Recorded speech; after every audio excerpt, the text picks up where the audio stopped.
dedicated to my son Sean Anthony Steele, in loving memory of my father Richard Steele. Chapter IX. In the next place let us show what the third, 21, thing is which presents itself to the view from these principles. It is everywhere. Therefore called that which is mixed, as deriving its subsistence from bound and infinity. But if bound is the bound of beings, and the infinite is the infinite of beings, and beings are the things which have a subsistence from both these, as Socrates himself clearly teaches us, it is evident that the first of things mingled, is the first of beings. This, however, is nothing else than that which is highest in beings, which is being itself, and nothing else than being. My meaning is, that this is evident through those things by which we demonstrate that what is primarily being, is comprehensive of all things intelligibly, and of life and intellect. For we say that life is triadic vitally, and intellect intellectually, and also that these three things being life and intellect are everywhere, but all things presubsist primarily and essentially in being, for their essence, life and intellect subsists, and the summit of beings. Life however is the middle center of being, which is denominated and is intelligible life, but intellect is the boundary of being, and is intelligible intellect, for in the intelligible there is intellect, and in intellect the intelligible. There however intellect subsists intelligibly, but in intellect, the intelligible subsists intellectually.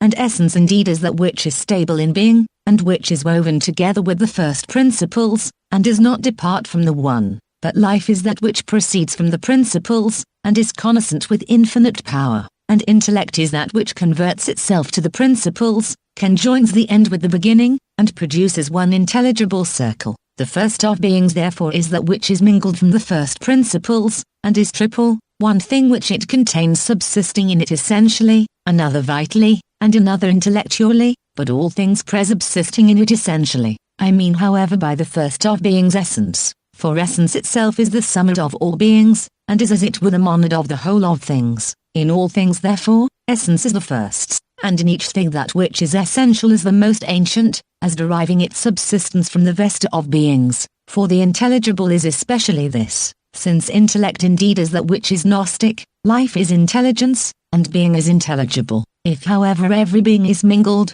but essence is being itself, prior to all other things essence is that which subsists as mingled from the two principles proceeding from the one. Hence Socrates indicating how the mode of generation in the two principles differs from that of the mixture says, that God has exhibited bound and infinity for they are unities deriving their subsistence from the one, and as it were luminous patefactions from the imparticipable and first union, but with respect to producing a mixture, and mingling through the first principles, by how much to make is subordinate to the unfolding into light, and generation to patefaction, by so much is that which is mixed allotted a progression from the one, inferior to that of the two principles. That which is mixed therefore, is intelligible essence, and subsists primarily from, the first, God, from whom infinity also and bound are derived, but it subsists secondarily from the principles posterior to the unical God, I mean from bound and infinity. For the fourth cause which is effective of the mixture is again God himself, since if any other cause should be admitted besides this, there will no longer be a fourth cause, but a fifth will be introduced. For the first cause was God, who unfolds into light the two principles, but after him are the two principles bound and infinity, and the mixture is the fourth thing. If therefore the cause of the mixture is different from the first divine cause, this cause will be the fifth and not the fourth thing, as Socrates says it is. Farther still, in addition to these things, if we say that God is especially the supplier of union to beings, and the mixture itself of the principles is our union into the hypostasis of being, God is also certainly the cause of this primarily. Moreover, Socrates in the Republic clearly evinces that the good is the cause of being and essence to intelligibles, in the same manner as the sun is to visible natures. Is it not therefore necessary, if that which is mixed is primarily being, to refer it to the first God, and to say that it receives its progression from him, if also the demiurgus in the Timos constitutes the essence of the soul itself by itself from an impartible and a partible essence, which is the same thing as to constitute it from bound and infinity. For the soul according to bound is similar to the impartible, but according to infinity, to the partible essence. If therefore the demiurgus mingles the essence of the soul from these, and again separately, from same and different, and if from these being now pre-existent, he constitutes the whole soul, must we not much more say that the first God is the cause of the first essence? That which is mixed therefore, proceeds, as we have said, from the first God, and does not subsist from the principles alone posterior to the one, but proceeds also from these, and is triadic, and in the first place indeed, it participates from God of ineffable union, and the whole of its subsistence, but from bound, it receives hypoxis, and the uniform, and a stable peculiarity, and from infinity, it receives power, and the occult power which is in itself, of all things, for in short, since it is one and not one, the one is inherent in it according to bound, but the non-one according to infinity. The mixture however of both these, and its wholeness, are derived from the first God. That which is mixed therefore, is a monad, because it participates of the one, and it is beformed, so far as it proceeds from the two principles, but it is a triad, so far as in every mixture, these three things are necessary according to Socrates, viz. Beauty, truth, and symmetry. Concerning these things however, we shall speak again. In what manner, however, essence is that which is first mixed, we shall now explain. For this is of all things the most difficult to discover, viz. What that is which is primarily being, as the Alingest also somewhere says, for it is most dubious how being is not less than non-being. In what manner therefore essence subsists from bound and infinity must be shown, for if bound and infinity are superessential, essence may appear to have its subsistence from non-essences. How therefore can non-essences produce essence? Or is not this the case in all other things which subsist through the mixture of each other? For that which is produced from things mingled together, is not the same with things that are not mingled, for neither is soul the same with the genera, from which, being mingled together, the Father generated it, nor is a happy life the same with the life which is according to intellect, or with the life which is according to pleasure, nor is the one in bodies the same with its elements. Hence it is not wonderful, if that which is primarily being, though it is neither bound nor infinity, subsists from both these, and is mixed, superessential natures themselves not being assumed in the mixture of it, but secondary progressions from them coalescing into the subsistence of essence. Thus therefore being consists of these, as participating of both, possessing indeed the uniform from bound, but the generative, and in short, occult multitude from infinity, for it is all things occultly, and on this account, is the cause of all beings, which also the Alingest indicating to us, calls being the first power, subsisting according to the participation of the first power, and participating of hypoxis from bound, and of power from infinity. Afterwards however, the Alingest defines being to be power, as prolific and generative of all things, and as being all things uniformly, for power is everywhere the cause of prolific progressions, and of all multitude, occult power indeed being the cause of occult multitude, but the power which exists in energy, and which unfolds itself into light, being the cause of all perfect multitude. Through this cause therefore, I think, that every being, and every essence has connascent powers, for it participates of infinity, and derives its hypoxis indeed from bound, but its power from infinity, and being is nothing else than a monad of many powers, and a multiplied hypoxis, and on this account being is one many. The many however subsist occultly and without separation in the first natures, but with separation in secondary natures, for by how much being is nearer to the one, by so much the more does it conceal multitude, and is defined according to union alone. It appears to me also that Plotinus and his followers, frequently cutting these things, produce being from form and intelligible matter, arranging form, 22, as analogous to the one, and to hypoxis, but power is analogous to matter. And if indeed they say this, they speak rightly. But if they ascribe a certain formless and indefinite nature to an intelligible essence, they appear to me to wander from the conceptions of Plato on this subject. For the infinite is not the matter of bound, but the power of it, nor is bound the form of the infinite, but the hypoxis of it. But being consists of both these, as not only standing in the one, but receiving a multitude of unities and powers which are mingled into one essence. Chapter X. That therefore which is primarily being is through these things denominated by Plato that which is mixed, and through the similitude of it, generation also is mingled from bound and infinity, and the infinite indeed in this is imperfect power, but the bound in it is form and the morph of this power. On this account we establish this power to be matter, not possessing existence and energy, and requiring to be bounded by something else. We no longer ever say that it is lawful to call the power of being matter, since it is generative of energies, produces all beings from itself, and is prolific of the perfect powers and beings, for the power of matter being imperfect dissimilarly imitates the power of being, and becoming multitude in capacity, it expresses the parturition of multitude in the power of being. 23. Moreover, the form of matter imitates ultimately bound, since it gives limits to matter, and terminates its infinity, but it is multiplied and divided about it. It is also mingled with the privation of matter, and represents the supreme union of the hyparxis of being,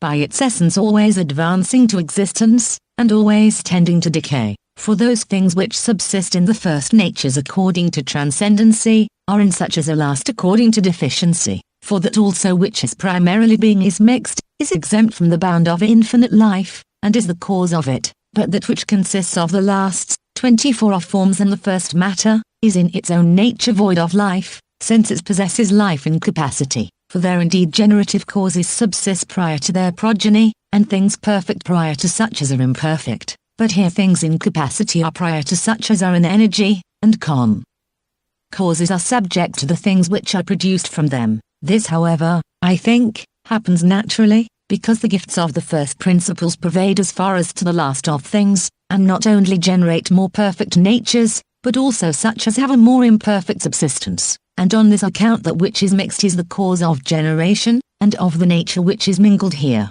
The bound and infinity however, which are prior to being, are not only the causes of this nature, but also of the elements of it, of which that which is mixed is not the cause, so far as it is mixed, for bound and infinity are twofold, and one kind of these is exempt from the things mingled, but another kind is assumed to the completion of the mixture. For I think it is everywhere necessary that prior to things that are mingled, there should be such as are unmingled, prior to things imperfect, such as are perfect, prior to parts, wholes, and prior to things that are in others, such as are in themselves, and this Socrates persuades us to admit not in one thing only, but also in beauty and symmetry, and in all forms. If therefore the second and third genera of being and forms subsist prior to their participants, how can we assert that bound and infinity which pervade through all beings have their first subsistence as things mingled? It must be admitted therefore, that they are unmingled and separate from being, and that being is derived from them, and at the same time consists of them. It is derived from them indeed,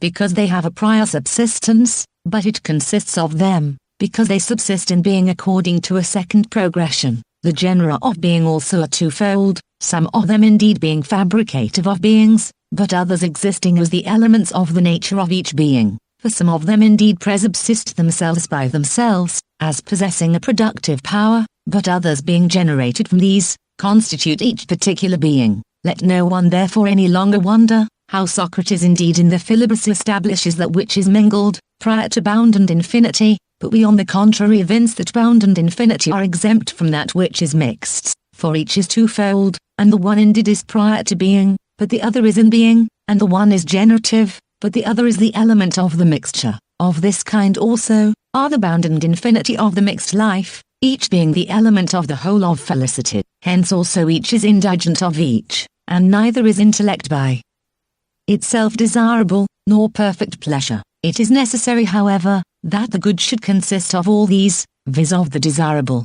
the sufficient, and the perfect. Bound itself therefore and infinity, which are separate, subsist according to cause prior to that which is mixed, but the bound and infinity which are mixed are more imperfect than the mixture. Hence, from what has been said, it is evident what the things are of which the mixture consists. Chapter 11.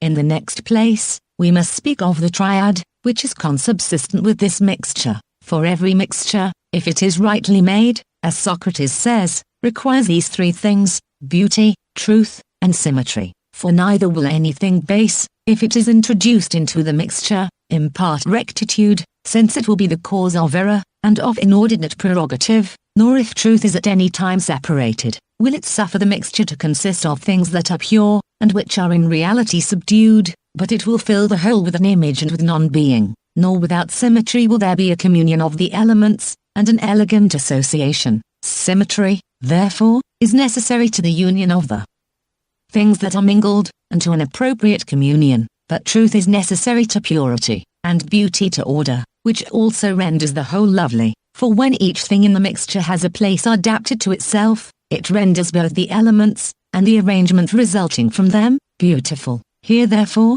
in the first mixture, these three things are apparent: symmetry, truth, and beauty. And symmetry indeed is the cause to the mixture, that being is one, truth is the cause of the reality of its existence, and beauty is the cause of its being intelligible. Hence it is intelligible and truly being. That also which is primarily being is more uniform, and intellect is conjoined to it, according to its familiarity with the beautiful. But each participates of existence, because it is being derived from being. That which is mixed, however, is supreme among beings, because it is united to the good. And it appears to me, that the divine iamblic is perceiving these three causes of being, defines the intelligible in these three, viz. In symmetry, truth, and beauty, and enfolds the intelligible gods through these in the Platonic theology. In what manner indeed, the intelligible breadth consists of these, will be most evident as we proceed. Now however, from what has been said, it is perfectly manifest why Socrates says that this triad is found to be in the vestibules of the good,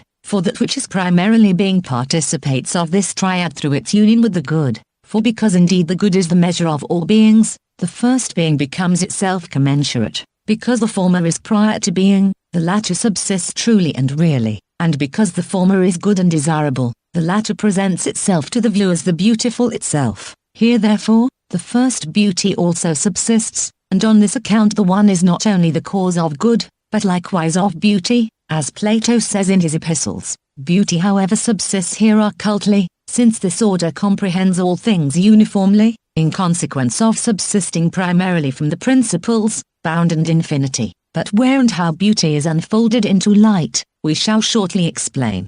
Chapter Xxvi.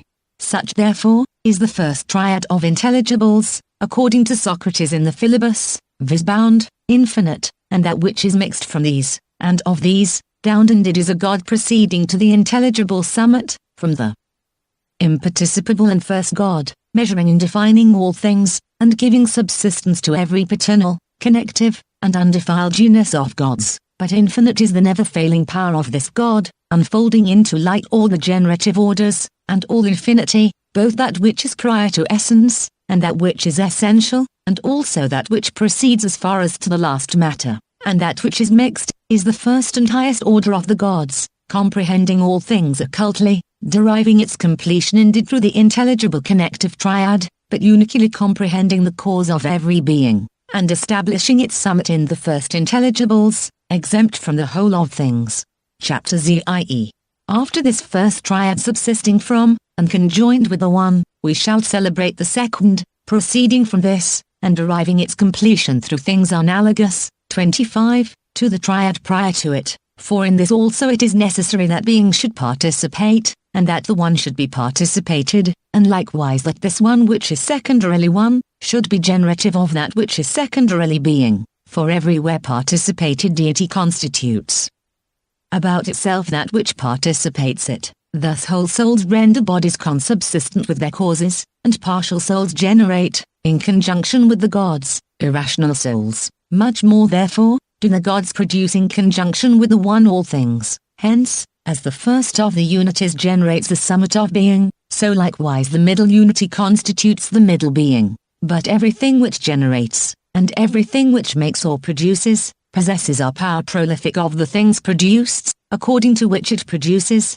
corroborates and connects its progeny. Again therefore, there will be a second triad unfolded into light analogously to the first, and one thing indeed, is the summit of it, which we call one, deity, and hyparxis, but another thing is the middle of it, which we call power, and another thing is the extremity of it, which we say is that which is secondarily being. This however is intelligible life, for all things are in the intelligible, as was before demonstrated, viz. To be, to live, and to energize intellectually, and the summit indeed, of the intelligible order, is all things according to cause, and as we have frequently said, occultly, but the middle of it, causes multitude to shine forth, and proceeds from the union of being into manifest light, and the extremity of it, is now all intelligible multitude, and the order of intelligible forms, for forms have their subsistence at the extremity of the intelligible order, for it is necessary that forms should subsist first and become apparent in intellect.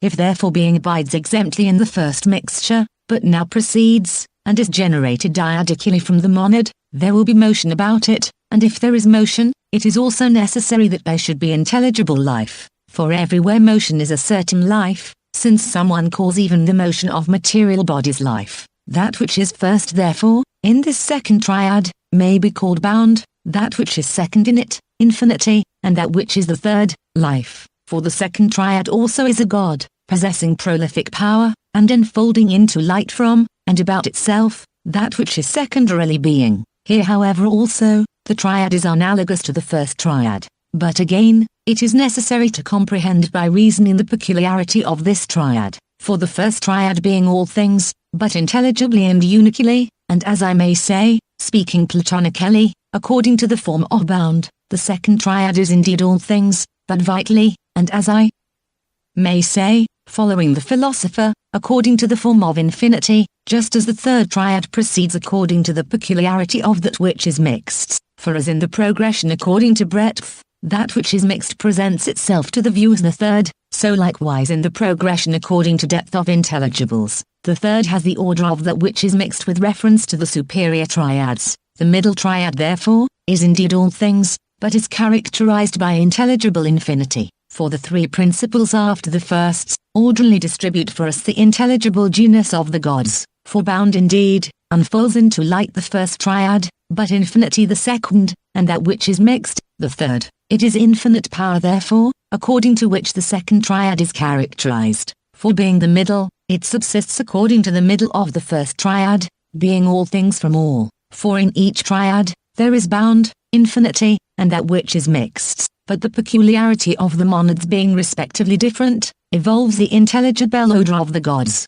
The middle triad however, thus subsisting, but I say thus, because it consists of all the things of which the triad prior to it consists, yet it contains and connects the middle of intelligibles, according to infinite power, and is filled indeed from a more elevated union, but fills the union posterior to itself with the powers of being, and it is measured indeed, from thence uniformly, but measures the third triad by the power of itself, and it abides indeed, in the first triad stably, but it establishes in itself the triad which is next in order, and in short, it binds to itself the intelligible center, and establishes one intelligible coherence, causing indeed that which is occult and possesses the form of the one in the first triad, to shine forth, but collecting the intelligible multitude of the third triad, and comprehending it on all sides. The being however, which gives completion to this triad is mixed, in the same manner as the being of the triad prior to it, and receives the peculiarity of life, for the infinity in this generates life. It is likewise necessary that this triad should participate of the three things,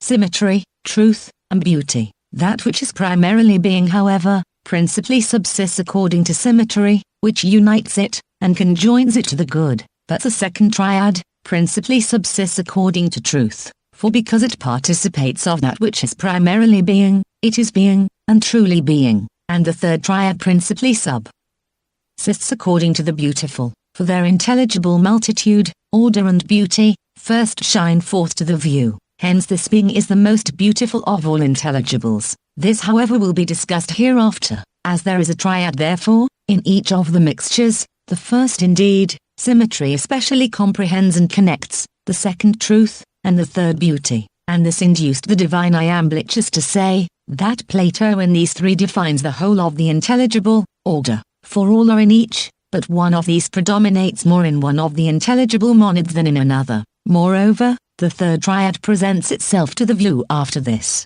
for it is necessary that the extremity of being should also be deified, and should participate of an intelligible unity, for beings are not more in number than the unities, as Parmenides says, nor are the unities more numerous than beings, but each progression of being participates of the one, since this universe also, according to each part of itself, is governed by soul and intellect. By a much greater priority therefore, must the intelligible in its first, middle, and last hypostasis, participate of the intelligible gods. Chapter Xv. As the first unity therefore, after the exempt cause of all things, unfolds into light intelligible being, and the second unity, intelligible life, thus also the third constitutes about itself, intelligible intellect, and fills it with divine union, constituting power as the medium between itself and being, through which it gives completion to this being, and converts it to itself. In this therefore, every intelligible multitude shines forth to the view, for the whole of this being is intelligible intellect, life, and essence, and it is neither all things according to cause, in the same manner as that which is primarily being, nor does it cause all things to shine forth, as the second being does, but it is as it were all things according to energy, and openly. Hence also, it is the boundary of all intelligibles, for since the progression of beings is accomplished according to similitude, the first being is most similar to the one, the second is parturient with multitude, and is the origin of separation, but the third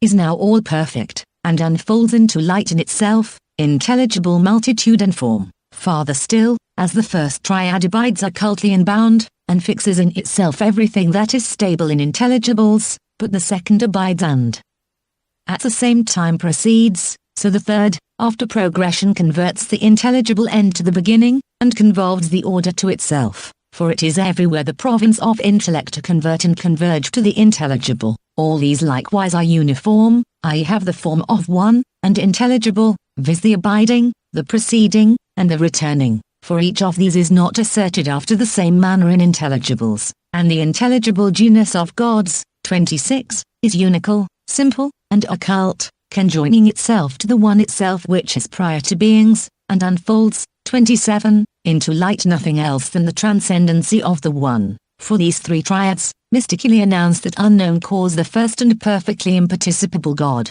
the first of them indeed, announcing his ineffable union, the second his transcendency, by which he surpasses all powers, and the third, his all-perfect generation of beings. For as they are able to comprehend the principle which surpasses both the union and the powers of all beings, so they exhibit to secondary natures, his, 28, admirable transcendency, receiving indeed separately the unical power and dominion of the first God, but unfolding into light intelligibly the cause which is prior to intelligibles. For these gods, though they are allotted a simplicity which is equally exempt from all the divine orders, yet they fall short of the union of the Father. Of this triad therefore, which converts all intelligibles to the first principle, and convolves a multitude apparent in itself to the stable union of the whole of things, one thing is bound, and unity and hypoxis, another is infinity and power, and another is that which is mixed, essence, life, and intelligible intellect. But the whole triad subsists according to being, and is the intellect of the first triad, for the first triad is an intelligible God primarily, but the triad posterior to it is an intelligible and intellectual God, and the third triad is an intellectual God. These three deities also, and triadic monads, give completion to the intelligible genera, for they are monads according to their deities, since all other things are suspended from the gods, and also powers and beings, but they are triads according to a separate division, for bound, infinity, and that which is mixed, have a threefold subsistence, but in one place indeed, all things are according to bound, in another, all things are according to infinity, and in another, all things are according to that which is mixed, and in one place, that which is mixed is essence, in another, it is intelligible life, and in another, intelligible intellect. In this last therefore, forms subsist primarily, for the separation of intelligibles unfolds the order of forms, because form is being, but it's not simply being. Hence that which is primarily being, is being itself, and is that which is being, but that which is the second being, is power, proceeding indeed from the first being, and existing as it were a generative of the multitude of beings, but not yet being multitude, and that which is the third being, is itself the multitude of beings, being there existing with separation, for being is the exempt cause of those things which forms constitute divisibly, and of the things of which being is productive collectively. Of these, forms are the cause in a way attended with separation, because forms indeed are causes productive of separation in their effects, and also because forms are called the paradigms of beings. Being, however, is the cause of all things posterior to itself, but it's not the paradigm of them, for paradigms are the causes of things which are separated according to existence, and which have different characters of essence, after the one therefore which is prior to beings, that which is one many occultly, and the united subsists. On this account, it is that which is divided into multitude, and which tends from the uniform to the splendid, but the last of intelligibles, is that from which a certain distribution into parts originates, and which is comprehensive of intelligible multitude. Chapter Xv.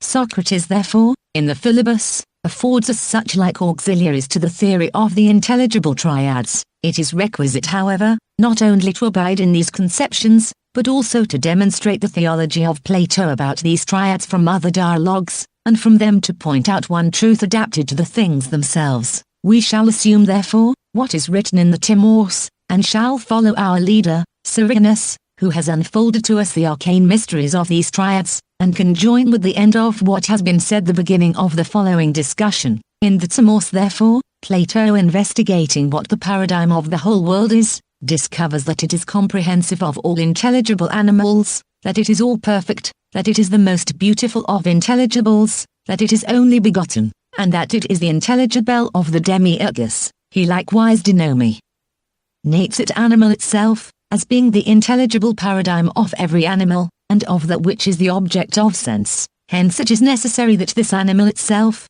because it is all perfect, and the most beautiful of intelligibles, should be established in the intelligible orders. For though there is intelligible animal in the demiurgus, yet it is rather intellectual than intelligible, and is not the most beautiful of all intelligibles, but is second to them in beauty and power. For primary beauty is in the intelligible gods. In the demiurgus also, there are not only 4 forms of the things contained in the world, but there is all the multitude of forms, for in him the paradigms of individual forms presubsists, but animal itself is totally constitutive of all animals by the intelligible tetrad. The demiurgus likewise is not like animal itself only begotten among beings, but subsists in conjunction with the vivific cause, together with which he constitutes the second genera of being, mingling them in the crater or bowl, in order to the generation of souls. For of the things of which intelligible animal is effective and at the same time generative, of these the demiurgus is allotted the cause in a divided manner, in conjunction with the crater.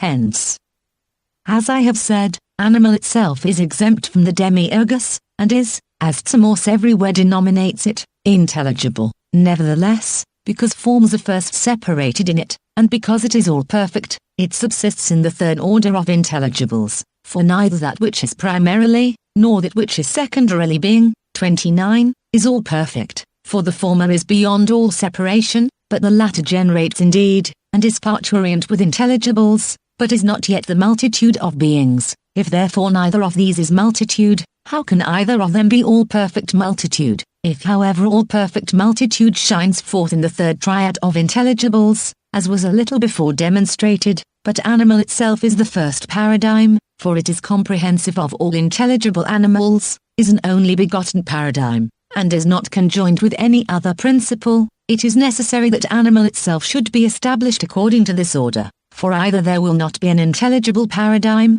and in this case, how will sensibles be images of intelligibles, or how will the intelligible gods be the fathers of the whole of things, or if there is, it is the third in intelligibles, for the natures which are prior to the triad in intelligibles, are not all perfect, since they are exempt from the division into multitude, but the natures posterior to it are not only begotten, for they proceed together with others, the male indeed, with the female, and those that are of a demiurgic together with those that are of a generative characteristic, nor are they the most beautiful of intelligibles, for beauty is in the intelligible, but animal itself is all perfect, and at the same time only begotten. The first paradigm of beings therefore, is arranged in the third triad of intelligibles. Moreover, animal itself is eternal, as Timaeus himself says, for says he, the nature of animal is eternal, and again, in another place he asserts, that the paradigm is through all eternity being, if therefore it is eternal, it participates of eternity,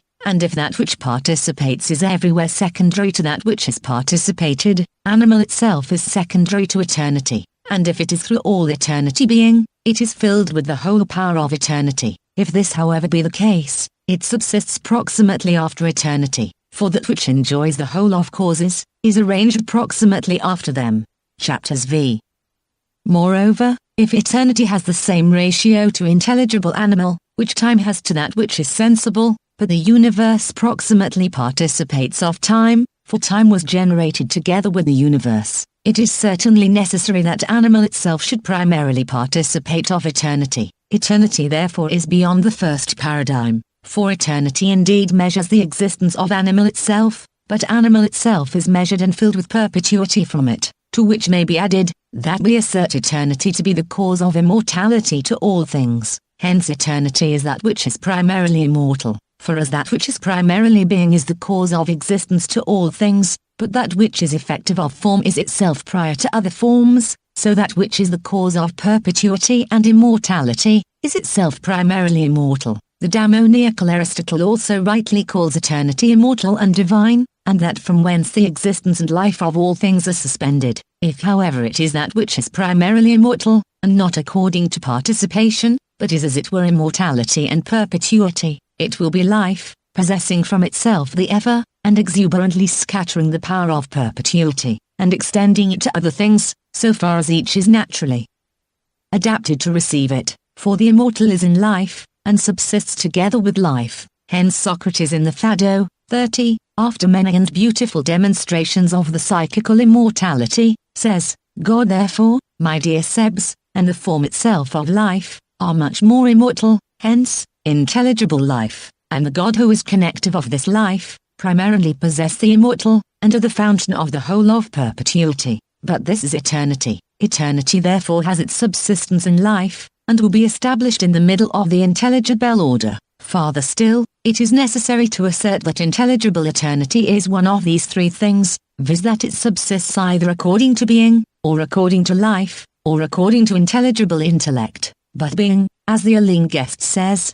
according to its own nature, neither stands still, nor is moved, for if being is being to all things, and essence is a thing of this kind, much more must this be the case, with intelligible essence, and that which is primarily being, for they are nothing else than essence only. But being unfolds motion and permanency, and the other genera of beings, in the second and third progressions of itself. The first being therefore, as we have said, is at one and the same time exempt from motion and permanency, but eternity according to Timos abides in one. Hence also time imitates in its motion the intelligible permanency of eternity. Eternity therefore does not subsist according to that which is primarily being, nor yet according to intelligible intellect. 31. For neither is soul time, which is moved through the whole of time, and in short, in divine beings, that which is participated is everywhere established above that which participates, but the eternal participates of eternity, just as that which is temporal participates of time.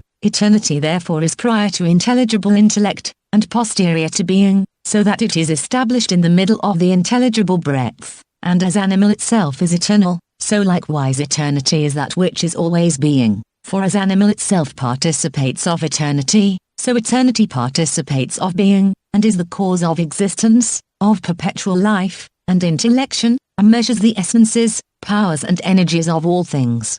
Chapters Viii. Since, however, eternity subsists according to the middle center of intelligibles, and animal itself according to the extremity of them, and the most splendid of that which is intelligible, what is that which is the first of intelligibles, and how is it denominated by Timos? He says therefore of eternity, that while it abides in one, time proceeds according to number, and that by motion it adumbrates the permanency of eternity, but by number, its stable union. What therefore is that one, in which Timos says eternity abides? For it is necessary either to say that it is the one of eternity, or the one which transcends all intelligibles, or the one of the first triad. But if indeed, we say that it is the imparticipable one, how is it possible that anything can abide in that which is exempt from all things, and which neither admits the habitude nor communion of secondary natures with itself? For everything which abides in anything, is in a certain respect on all sides comprehended by that in which we say it abides. It is however perfectly impossible that the first one should either comprehend any being, or be co-arranged with beings. But if anyone should suppose that it is the one of eternity, in which Timos says eternity abides, in this case, eternity will be in itself. It is necessary however, that it should abide in itself, by having its subsistence in abide in that which is prior to itself. For to abide in that which is prior to, is better than the establishment of things in themselves, in the same manner as it is more perfect than the collocation of better in less excellent natures. If therefore eternity abides in itself, to what shall we primarily assign permanency in that which is prior to itself? For it is necessary that this being more divine, should have its generation prior to that which is inferior to it. If therefore eternity can neither abide in itself, nor in the one which is prior to beings. It is evident that abiding in one according to Timaeus, it is established in the one of the first triad, or rather in the whole of that triad. For, as we have before observed, the first triad is the cause of stability to all beings, in the same manner as the middle triad is the cause of their progression, and the third triad of their conversion to their principle. Chapters Viii. Again therefore, three orders of intelligibles present themselves to our view, according to the doctrine of Timaeus, viz. Animal itself, eternity, and the One, and through this One, and the firm establishment in it, eternity has fixed the intelligible kingdom, but through eternity, Ani. Mal itself defines the boundary of the intelligible gods, according to a perpetual and invariable sameness, and animal itself indeed, having proceeded tetradically, is suspended from the duad in eternity, for eternity is the ever in conjunction with being, but the duad in eternity participates of the intelligible monad, which Timaeus on this account denominates one, as being the monad and principle of all the intelligible breadth, since otherwise indeed, he very properly calls the first triad one, in consequence of its being especially characterized according to bound, denominating it from bound, but he calls the middle triad dyadically, eternity, connecting the names, because this triad is defined according to intelligible power, and he denominates the third triad animal itself, transferring the appellation to the whole of it, from the extremity of the triad. The first triad therefore is the union of all the intelligibles, being in a certain respect coordinated with them, for the union is different from this which is exempt from intelligibles and imparticipable. It is also the supplier of stable power, for all things are established on account of it, but eternity is primary being, and is that which is primarily established. Hence, with respect to the permanency of the whole of things, we say that the first triad is that on account of which this permanency is effected, but that the second triad is that by which it is produced. For the firm establishment of beings is indeed according to this second triad, but is on account of the first. But the second triad is the proximate measure of all beings, and is coordinated with the things that are measured. There are also at one and the same time in it, bound and infinity, bound indeed, so far as it measures intelligibles, but infinity, so far as it is the cause of perpetuity, and the ever, for according to the oracle, eternity is the cause of never-failing life, of unwearied power, and unsluggish energy. Nevertheless, eternity is more characterized by infinity, than by bound, for it comprehends in itself infinite time, and time indeed has bound and infinity in a divided manner, for according to its continuity, it is infinite, but according to the now it is bounded, for the now is a bound, but eternity establishes bound and infinity in the same, for it is a unity and power, and according to the one indeed, it is bound, but according to power infinite, which time, 32, also demonstrates as from images, because the middle triad of intelligibles, has bound, infinity, and that which is mixed, for whence is the bound of time derived except from eternal bound, for the temporal bound also is impartible, in the same manner as the bound of eternity is one, for the impartible is the image of the one, whence likewise is the infinity of the continuity of time derived except from the power of the infinite, for the latter is a stable infinity, but the former an infinity which is moved, and as the latter stands still according to the one, so the former is moved according to number, since whence is the alliance of time with lives, except from the first principle of life, eternity, but time proceeds through all temporal life. Again, therefore, from these things it is evident, that eternity subsists according to the middle of the intelligible gods, for here there is infinite life, and the cause of all life, intellectual, psychical, and that which subsists partibly in bodies, but eternity is the father and supplier of infinite life, since eternity is also the cause of all immortality and perpetuity, and Plotinus, exhibiting, in a most divinely inspired manner, the peculiarity, 33 of eternity, according to the Theology of Plato, defines it to be infinite life, at once unfolding into light the whole of itself, and its own being, for establishing its life in the intelligible center, and through the one indeed measuring its being, and fixing it in that which is prior to itself, but through power causing it to be infinite. It unfolds indeed the uniform transcendency of the first triad, but defines the termination of the gods, and extends from the middle on all sides, and to all the intelligible breadth. Moreover the third triad is filled indeed with intelligible life, 34, and on this account is an intelligible animal, and the first animal, for it primarily participates of the whole nature of this life, but unfolds into light in itself the first of forms, to which also the demiurgic intellect extending itself, constitutes the whole world, and is itself the intelligible universe, and the apparent world the sensible universe. Hence also, Plato denominates animal itself all perfect, or rather, if you are willing we will speak thus, that in this third triad, there are bound, infinity, and that which is mixed, which we have called intelligible intellect. Hence the whole triad is denominated only begotten from the Father which is in it, for the cause of bound imparts that which is uncoordinated with other things, and an exempt transcendency, for that which comprehends, says Timos, all such animals as are intelligible, will not be the second with any other, since again, it would be requisite that there should be another animal about it. Hence that which comprehends in one all intelligible animals as a whole, but everywhere whole is referred, 35, to bound, and parts to infinity, so that if on this account animal itself is only begotten, it will possess this peculiarity according to bound, but again, it is denominated eternal according to the power of it, for this power especially pertains to that which is eternal, for eternity is infinite power abiding in one, and proceeding stably. Animal itself, however, is all perfect according to intellect, for that which unfolds in itself all the intelligible separation of being, is intelligible intellect, and that intellect, according to the decision of Plato, will be all perfect, which comprehends all intelligibles, and defines the boundary of the intelligible order, the only begotten, therefore, the eternal, the all-perfect, bound, infinity, and that which is mixed, manifest the nature of intelligible animal. On this account, Timos also, in these three conclusions, reminds us of the paradigm,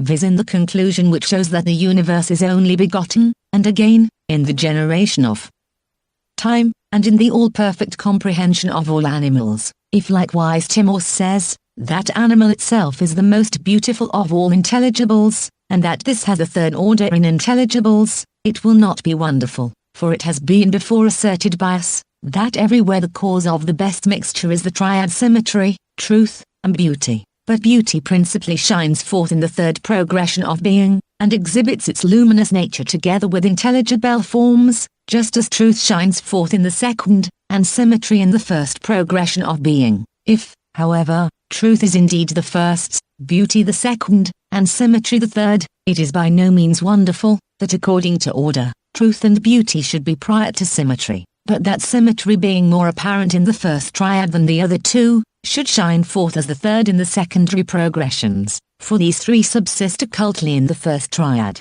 and truth indeed, so far as it is intelligible knowledge, is in the second triad, but beauty so far as it is the form of forms is in the third triad, for that this triad subsists there first, is evident from this, that truth is primarily in that which is especially being, prior to knowledge, but beauty, which pervades as far as to the last of beings, is necessarily in the first being, from which the last of beings are derived, and the first symmetry is in that which is primarily mixed, for every mixture requires symmetry, in order that what is produced from it may be one certain thing, though these three things, therefore, presubsist there, for we assume, as acknowledged universally, that symmetry is there, and the most beautiful of intelligible animals, as Timos says, yet at present we shall dismiss the further consideration of them, as we have elsewhere precedenteously discussed them, and have especially endeavored to enforce what we conceive to be the opinion of Plato concerning their order, for we have spoken of these things in a treatise consisting of one book,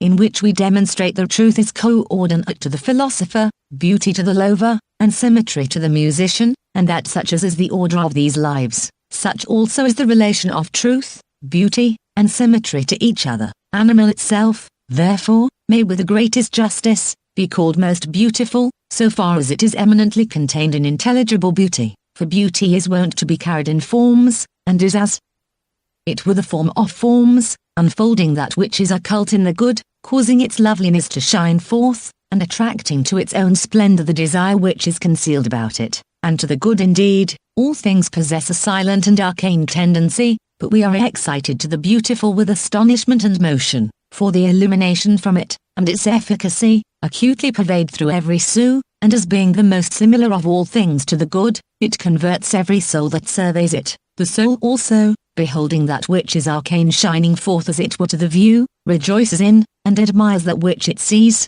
and is astonished about it, and as in the most holy of the mysteries, prior to the mystic spectacles, those that are initiated, are seized with astonishment, so in intelligibles prior to the participation of the good, beauty shining forth, astonishes those that behold it, converts the soul to itself, and being established in the vestibules of the good, shows what that is which is in the adita, and what the transcendency is of occult good. Through these things therefore, let it be apparent whence beauty originates, and how it first shines forth, and also that animal itself is the most beautiful of all intelligibles.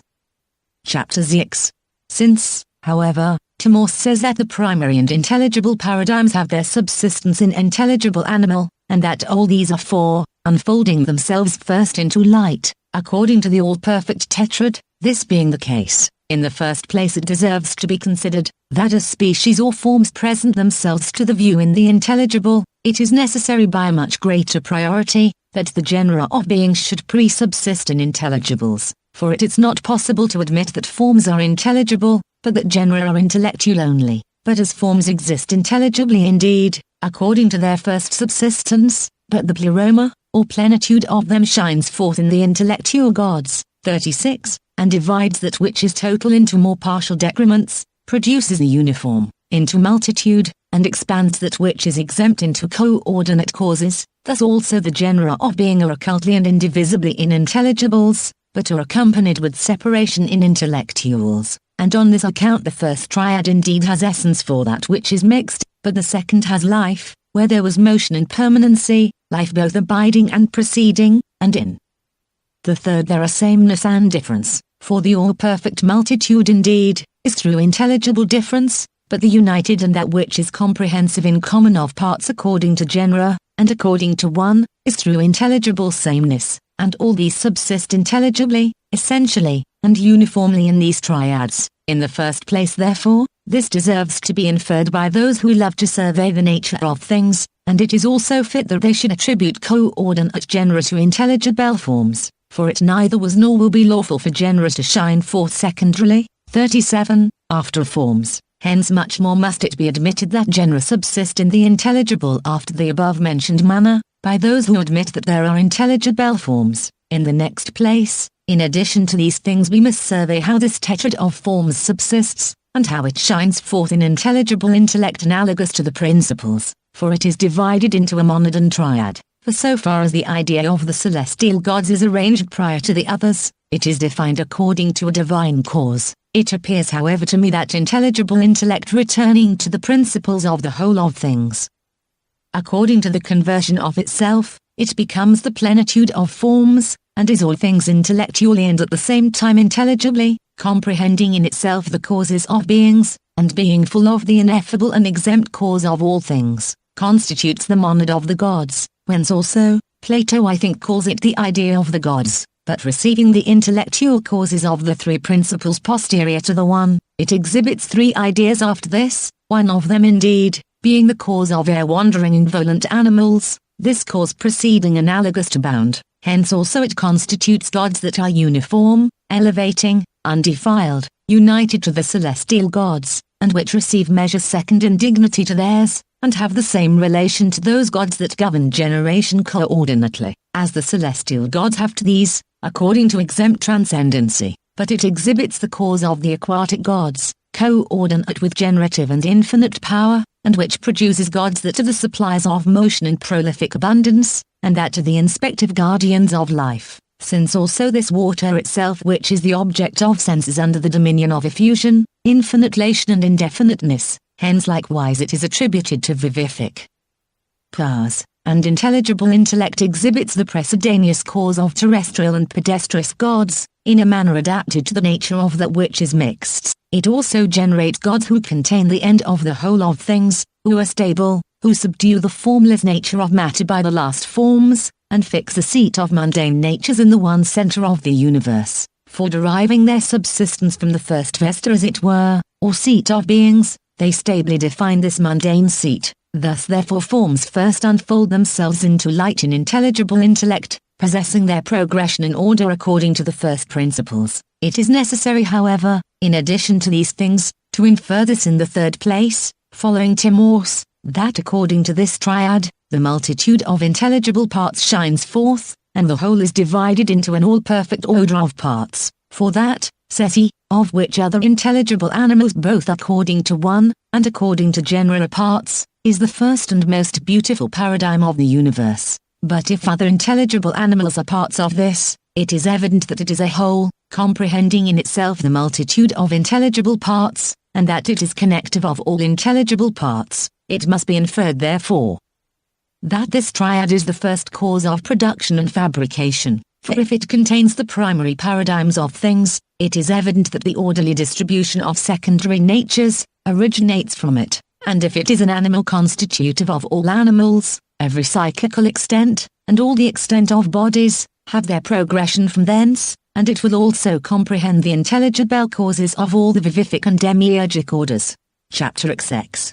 Such conceptions, therefore, as is, may be assumed from what is written in the Timaeus concerning the three intelligible triads, conformably to what is said of them in the Philebus, surveying in each bound, infinity, and that which is mixed. If you are willing also, we will show from what is scattered in the Sophista, that Plato had the same conception as we have concerning the first principles. The Elean guessed therefore, in that dialogue, doubting against the assertion of Parmenides that the universe is one, unfolding intelligible multitude, and showing how it is suspended from the one. At first indeed, he argues from the one being, or being characterized by the one, and reminds us that this is passive to the one, and participates of the one, but is not the one itself, nor that which is primarily one. But afterwards, he produces the conception of the distinction between the imparticipable one and being, from whole. For if the one being is a whole, as Parmenides testifies, but that which is a whole has parts,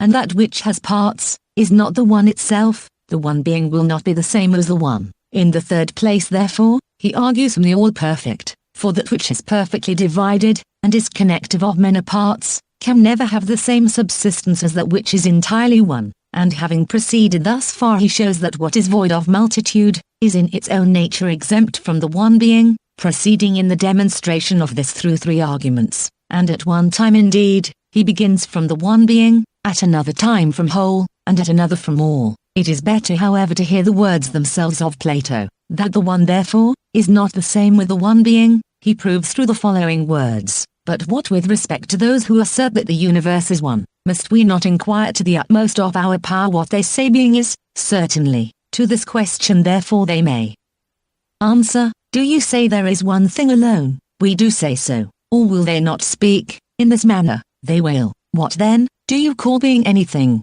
Yes. Do you call it the one, employing two names respecting the same thing? Or how do you say? What will be their answer after this? O guess through this therefore, Plato separating the one and being from each other, and showing that the conception of the one is different from that of being, and that these are not the same with each other, evinces that the most proper and primary one is exempt from the one being, for the one being does not abide purely in an hyparxis void of multitude and possessing the form of one, but the one itself is exempt from every addition, for by whatever you may add to it, you will diminish its supreme and ineffable union. Hence it is necessary to arrange the one prior to the one being, and to suspend the one being from that which is one alone. For if the one and the one being were the same, and it made no difference to say one and being, since if they differed, the one would again be changed from the one being, if therefore the one differs in no respect from the one being, all things will be one, and there will not be multitude in beings, nor will it be possible to denominate things, lest there should be two things, the thing and the name.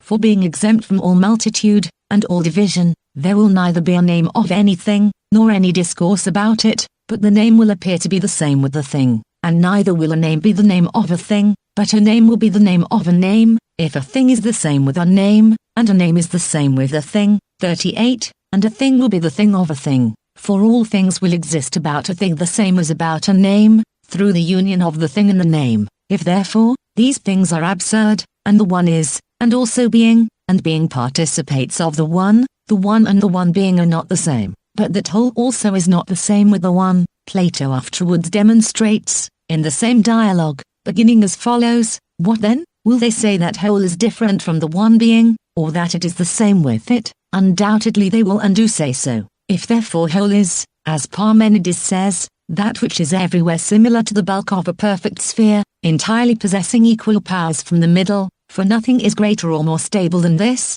If this be the case, it is necessary that being should have a middle and extremities, and having these, there is every necessity that it should have parts, or how shall we say, just so. Nothing however hinders but that when it is divided, it may have the passion of the one in all its parts, and that thus the all and whole may be one, undoubtedly. But is it not impossible that that which suffers these things should be the one? Why? Because according to right reason, that which is truly one should be said to be entirely without parts. It must indeed necessarily be so. But such a thing as we have just now mentioned, in consequence of consisting of many parts, would not accord with the one. Through these things therefore, the Allegest arguing from wholeness after the one being, and also from the division of the parts of wholeness, demonstrates that the all is not one. For if whole is in beings, as Parmenides in his verses testifies it is, all things will not be the one, for the one is impartible, but whole possesses parts. Whole therefore is not the one itself, for that transcends all things and wholeness, but whole is passive to the one. Hence also it is denominated whole, for it is not the one itself. Hence all things are not one void of separation and multiplication. Moreover, the all is comprehensive of many parts, for whole indeed consists at first of two parts, but the all possesses a multitude of parts, and participating of wholeness at the same time is all, as being perfectly distributed into parts. This therefore is not the one itself, but is passive to the one, for the one itself is impartible, but it is impartible in such a manner as to be exempt from all parts. Hence the all is not the same with the one. We therefore have divided whole and the all, but Plato conjoins them, when he says, nothing however hinders but that when it is divided, it may have the passion of the one in all its parts, and that thus the all and whole may be one. At the same time however, they are divided after the above-mentioned manner. From these three arguments therefore, the Allegest separates the one from the participants of the one, and doubts against those who assert all things to be one, viz. The one being, whole and the all, of which the all indeed participates of whole, and is a self-perfect multitude,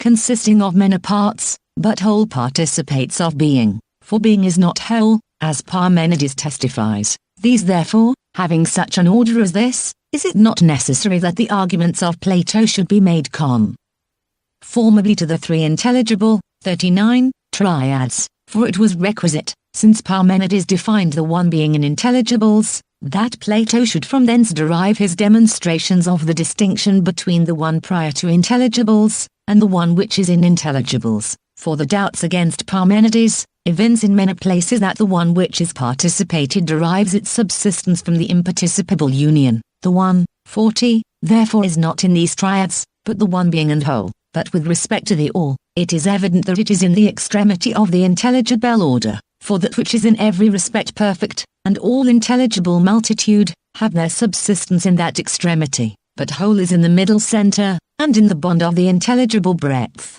for whole is adapted to have a subsistence prior to the all, since the all is a whole, but whole is not necessarily all, for the all is divided multitude, but that which contains multitude in itself, and which is not yet separated is whole, and this especially pertains to eternity, for eternity is the measure of all intelligible multitude, just as whole is the coherence and union of the all. But the one being is in the first triad, for the one is especially the peculiarity of this triad, as Timaeus also has demonstrated, and being which is occultly and intelligibly being, and which is the cause of essence to all other things, primarily shines forth there. Again therefore, following the Allegests, three triads present themselves to our view, the first indeed according to the one being, the second according to whole, and the third according to the all, to which also the demiurgus of the universe looking, adorns the sensible universe, defining the visible nature with reference to that intelligible all, but time with reference to the intelligible wholeness, on which account also time is continued, and as the intelligible whole comprehends two parts, but contains the parts in one boundary, after the same manner, time also is bounded by the now, but by its twofold parts is infinite. These things therefore, we shall shortly after more fully discuss when we speak concerning the Parmenides, for the conceptions of the Allegest of the protelaria of the mysteries of the Parmenides. Before however we turn to the Parmenides, let us discuss, if it is agreeable to you, the three triads from the beginning, collecting the conception of Plato from his assertions that are scattered in many places. Chapter Xxvi. There are three triads therefore, as we have frequently observed, and they are divided after this manner into bound, infinity, and that which is mixed. Hence there are triple intelligible bounds, triple infinities, and triple mixtures, but of every intelligible triad, the bound in each is denominated Father, the infinite, power, and that which is mixed, intellect. And let not anyone apprehend that these names are foreign from the philosophy of Plato, for it will appear that he uses these appellations in the before-mentioned triads more than any one, for he denominates the first God Father and Lord in his epistles. It is evident however, that as the first God surpasses even the paternal order, the first paternal is in the intelligible gods, for these are they that are most eminently allied to the one, and that intelligibly unfold his ineffable and unknown union. If therefore the first God is denominated one and Father from the natures that proximately proceed from him, if this be the case, as the intelligible gods are primarily unities, so likewise they are primarily fathers, for Plato gives names to the ineffable in a twofold respect, either from the summits of beings, or from all beings, for through these the transcendency of the one is known.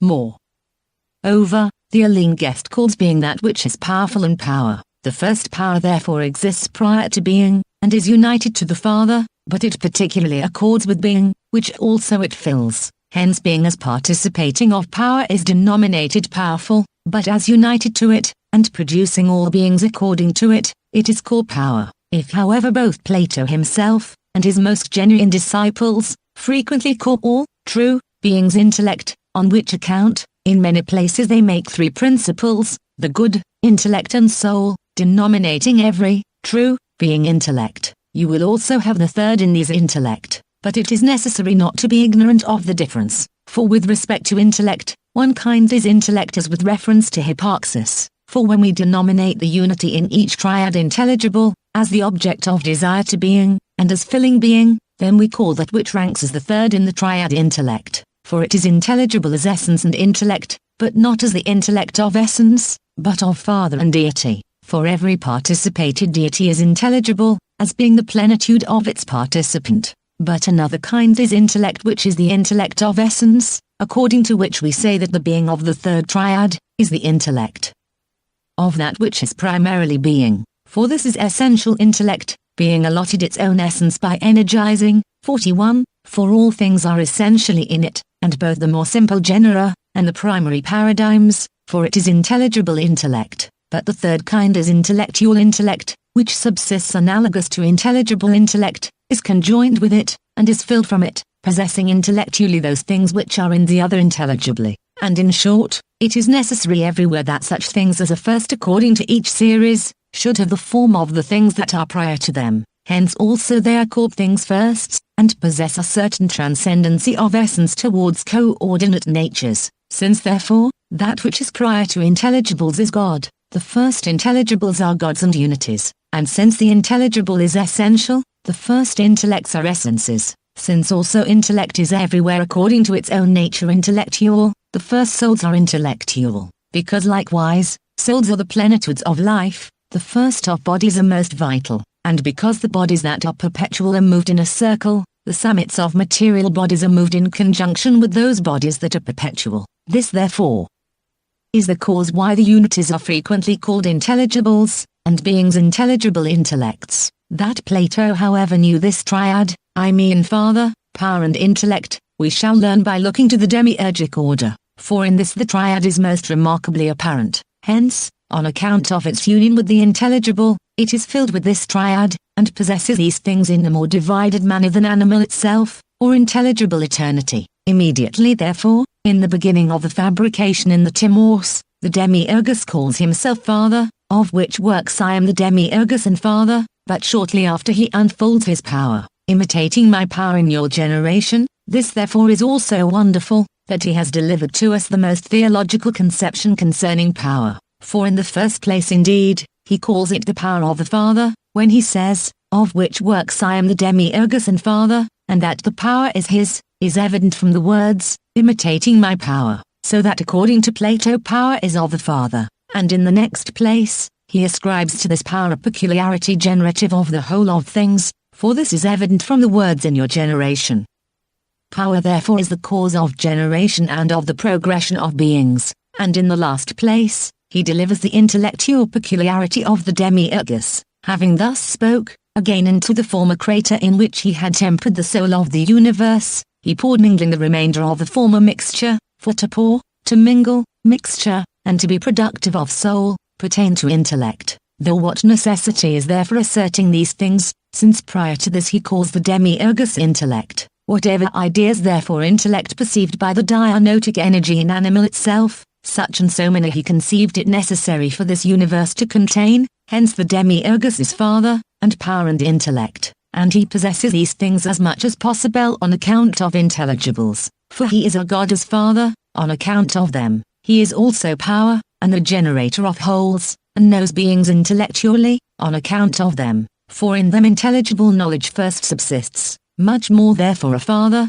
power and intellect in intelligibles, from which also the demiurgus being filled, participates of this triad, for Plato assumes each of these analogously, for as the paternal triad in intelligibles gives subsistence to intelligible eternity, so the demiurgus makes those works to be indissoluble of which he is the father, and as in intelligibles, eternity proceeding according to all power generates intelligible animal itself, so the demiurgic power gives subsistence to mundane animals that are perpetual and divine, and imparts to the junior gods another power which is generative of mortal animals. That anyone therefore may assume these names from Plato is evident from what has been said, since however, being has an hypostasis triply in intelligibles, one is primarily being prior to the eternal, but another is secondarily being, and the first eternity, and another is being ultimately, and is intelligible and eternal intellect, and here indeed there is being, but their eternity, and their intellect, and eternity is more comprehensive than intellect, but being than eternity. For every intellect is eternal, but not everything eternal is intellect, for soul according to its essence is eternal, and everything which participates of eternity, participates also by a much greater priority of being, for with perpetuity of existence, existence is entirely consubsistent, but that which participates of existence is not universally eternally being, for bodies also participate in a certain respect of the nature of existence, but they are not eternal. Intellect therefore constitutes an intellectual essence only, so far as it is intellect, since so far as it is also life and being it constitutes all things, but eternity constitutes both the intellectual and psychical essence, for the mixture, in the second triad, was intelligible life, but being constitutes the intellectual, the psychical, and the corporeal life, for matter also is being, most obscurely, and is capacity indeed, but formless being, and non-being, falling off from the participation of being. If, however, someone should say that it is being in power or capacity, yet it has this power from being, for capacity is the forerunning participation of energy, and thus much concerning these things. But what sufficient argument of division does Socrates afford us in the Phaedrus, concerning these intelligible triads, and how from what is delivered by him may we recur to the conception of the hypostasis of the most principal gods. Socrates therefore in that dialogue, being inspired by the nymphs, celebrates everything divine as beautiful, wise and good, and says that by these the soul is nourished. But if everything divine is a thing of this kind, this is the case with the intelligible by a much greater priority, and all these indeed are everywhere, but in the first triad, the good principally subsists, in the second the wise, and in the third the beautiful, for in this there is the most beautiful of intelligibles. But in the second triad truth and the first intelligence subsists, and in the first there is the commensurate, which we say is the same as the good. But Socrates in the Philebus says that the element of the good is the desirable, the sufficient, and the perfect. The desirable therefore pertains indeed to bound, for it is the union and goodness of all the triad, and the triad converges about it. But the sufficient pertains to infinity, for sufficiency is our power capable of pervading to all things, and of being present to all things without impediment, and the perfect pertains to that which is mixed, for this is that which is primarily triadic, since every mixture has its coalition from the triad. The elements therefore of the good unfold to us the first triad, and the elements of intelligible wisdom, the second triad. But everything wise is full of being, is generative of truth, and is convertive of imperfect natures to their perfection. The full therefore pertains to the second bound, for this is uniformly filled with the participation of the natures prior to itself, for the full is everywhere adapted to bound, just as that which cannot be filled is adapted to the infinite. But the prolific pertains to the second power, and to infinity, for that which does not abide in the fullness of itself, but is prolific and generative of other things, is especially indicative of divine infinity, and the convertive pertains to that which is mixed, for this as being allotted the end of the triad, converts everything imperfect to the full, and unites itself prior to other things to the bound of the whole triad. Chapter Xxvi.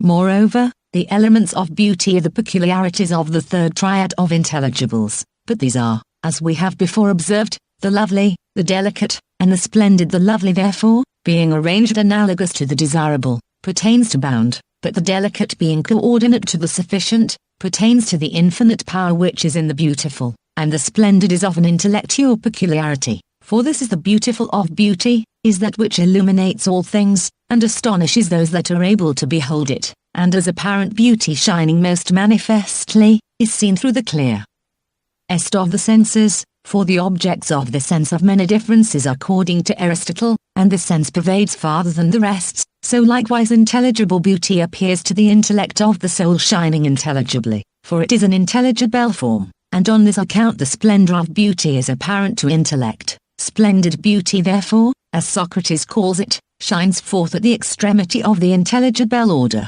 for this is the most splendid of intelligibles, is intelligible intellect, and is that which emits the intelligible light, that when it appeared astonished the intellectual gods, and made them admire their father, as Orphic says. Such therefore is the preparation to the science of the intelligible gods which may from these things be assumed, and now it will appear how beauty is indeed occultly in the end of the first intelligible triad, but subsists in the third triad so as to have manifestly proceeded into light, for in the former it subsists according to one form only, but in the latter it subsists triadically. It is also evident how each of the triads is at one and the same time a monad and a triad, for the first triad being characterized according to the good, derives its completion from the three elements of the good, but the second being characterized by the wise is contained in the triad of wisdom, and the third subsisting according to the beautiful, is all perfect through the triad of beauty. If however the beautiful is occultly in the first triad, and shines forth triadically in the third, it is evident that intelligible intellect loves the first triad, and has love conjoined with its beauty, and this is the intelligible love of the first beauty. From these therefore, intellectual love proceeds, together with faith and truth, as we have before observed, for the three intelligible monads, the good, the wise and the beautiful, constitute three powers which led upwards all other things, and prior to other things the intellectual gods. Concerning these things however, we shall speak hereafter. Chapter Xxvi.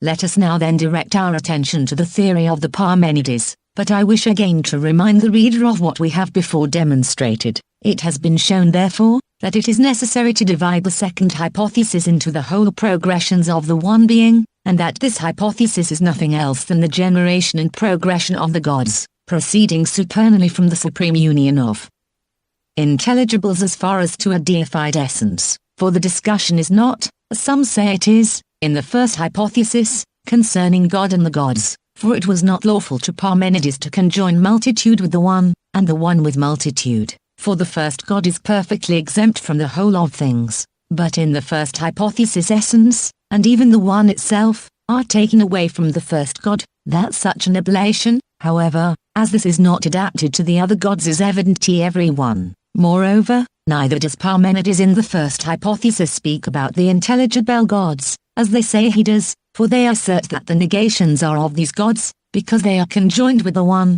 and in simplicity and union precede. 42. All the divine genera, for how can the similar or the dissimilar, or contact and the privation of contact, and all the other particulars which are denied of the one, be inherent in the intelligible gods? They appear indeed to me to be right in asserting that the things which are taken away are similitudes of the gods, but they do not speak rightly when they say that all of them are similitudes of the intelligible gods, to which it may be added, in opposition to this assertion, that the discussion is again concerning the intelligible gods in the second hypothesis, for the things which are denied in the first, are affirmed in the second hypothesis. This therefore, as I have said, is demonstrated that the conclusions with reference to each other have the order of prior and posterior, of causes and effects. It is necessary therefore, that proceeding from the beginning, we should adapt the first conclusions to the first orders, the middle conclusions to the middle orders, and the last conclusions to the last orders, and should demonstrate that as many questions are asked, as there are progressions of the divine orders, and in the first place, we must deliver the doctrine of Parmenides concerning the intelligible gods, of whom we have proposed to speak, since Plato speaks about these in many places, partly indicating, and partly clearly unfolding his meaning. It is necessary, however, that we should collect into one the elaborate and synoptical theory about each order, since it would not be proper now to repeat the exposition which we have given in our commentaries on that dialogue, but assuming each of the conclusions itself by itself, I will endeavor to refer it to an appropriate order of the gods, following in so doing the divine inspirations of our leader, Cyrenus. 4. We also through his assistance have with a divine head pursued these sacred paths about the theory of the Parmenides being, agitated with the divine fury, and wakened as from a profound sleep to this arcane mystic discipline, and thus much concerning the mode of the whole of the conclusions, but from hence I shall pass to the narration of the things proposed, the first and imparticipable one therefore, which pre-exists, beyond the whole of things, and not only beyond the unities that participate, but also those that are participated, is celebrated through the first hypothesis, being demonstrated to be the cause of all things ineffably, but not being defined itself in any one of all things, nor having any power or peculiarity of a kindred nature with the other gods, but after this, imparticipable one, that which is alone superessential and surpassing, and unmingled with all hypoxis, is our unity participated by being, and constituting about itself the first essence, and by the addition of this participation becoming more redundant than that which is primarily one. This however is a superessential hypoxis, and the hypoxis of the first intelligible triad, as there are therefore these two things in the first triad, viz. The one and being, and the former generates, but the latter is generated, and the former perfects, but the latter is perfected. It is necessary that the middle of both should be power, through which and together with which the one constitutes and is perfective of being, for the progression of being from the one, and its conversion to the one, is through power, for what else conjoins being to the one, or causes the one to be participated by being except power, for it is the progression of the one, and its extension to being. Hence, in all the divine genera powers precede progressions and generations. This triad therefore, the one, power and being, is the summit of intelligibles, the first of these indeed producing, the third being produced, and the second being suspended from the one, but coalescing with being. Chapter Xv. This triad therefore, Parmenides delivers immediately in the beginning of the second hypothesis, adjoining to the one the most simple participation of essence, but he calls it the one being, and says that being participates of the one, and the one of being. The participation however of these is different, for the one, 43, indeed so participates of being, as illuminating and filling, and deifying being, but being so participates of the one, as suspended from the one, and deified by it, but the habitude which is the middle of both, is not with them void of essence, for neither is the habitude which is among sensibles in no respect being, and much more is this the case with the habitude which is there, but this habitude is beformed, for it is of the one, and is connascent with being, for it is the motion of the one, and its progression into being. Parmenides delivers this triad, beginning what he says about it as follows: see therefore from the beginning if the one is it possible then for it to be, and yet not to participate of essence? It is not possible, but he ends speaking about it in the following words: will therefore that which is said be anything else than this, that the one participates of essence, when it is summarily asserted by any one that the one is? It will not. This therefore is the first intelligible triad, the one, being, and the habitude of both, through which being is of the one and the one of being, in a manner perfectly admirable, Plato indicating through these things, that the Father is the Father of intellect, and that intellect is the intellect of the Father, and that power is concealed between the extremes, for deity is the Father of the Triad, and being is the intellect of this deity, yet it is not intellect in the same way as we are accustomed to call the intellect of essence, for every such intellect stands still and is moved, as the Alingest says, but that which is primarily being, neither stands still, nor is moved, as he also teaches. The first triad therefore is called one being, since power is here occultly, for the triad does not proceed from itself, but subsists without separation and uniformly, being primarily defined according to divine union. Hence, this is the first participation of essence,